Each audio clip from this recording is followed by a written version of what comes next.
Therefore, go and make disciples of all nations, baptizing them in the name of the Father and of the Son and of the Holy Spirit, and teaching them to obey everything I have commanded you.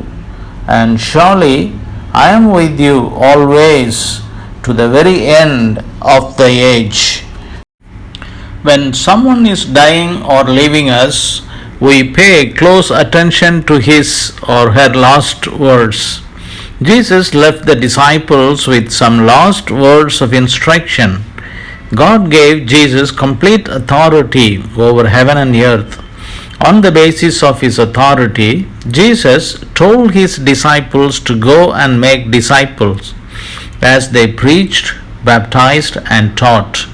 Making disciples means instructing new believers on how to follow Jesus, to submit to Jesus' lordship, and to take up his mission of compassionate service. Baptizing is important because it unites a believer with Jesus Christ in his or her death to sin and resurrection to new life. Baptism symbolizes submission to Christ, a willingness to live God's way, an identification with God's covenant people. To baptize in the name of the Father and the Son and the Holy Spirit affirms the reality of the Trinity, the concept coming directly from Jesus himself. He did not say, baptize them into the names, but into the name of the Father, Son, and the Holy Spirit. Whereas in previous mission, Jesus had sent his disciples only to the Jews. You can see that on Matthew 10:5-6. Their mission from here forward would be to go to all the nations. This is called the Great Commission. The disciples had been trained well and they had seen the risen Lord. They were ready to teach people all over the world to obey all the commands that Jesus had given. They also showed the disciples that there would be a lapse of time between Jesus' resurrection and his second coming.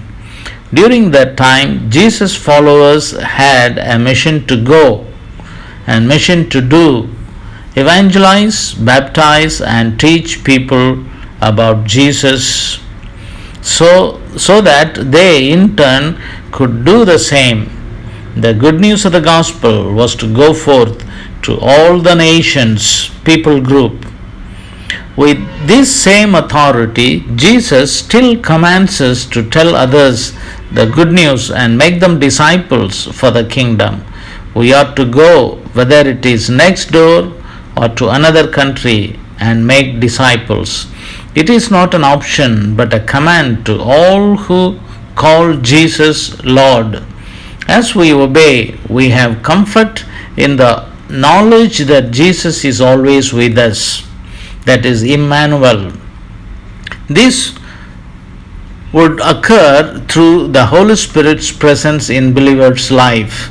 The Holy Spirit would be Jesus' presence that would never leave them. John 14:26 and Acts 1:4-5. Jesus continues to be with us today through his Spirit. As this gospel began, so it ends. Emmanuel, God is with us. Matthew 1:23.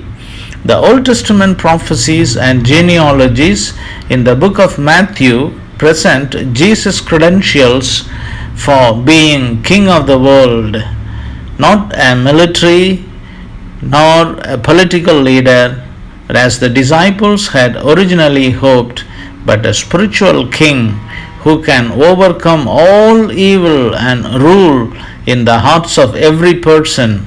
If we refuse to serve the king faithfully, we are disloyal subjects. We must make Jesus King of our lives and worship him as our Savior, King and Lord. Stay blessed with this. Serve the King of Kings and the Lord of Lords until he returns.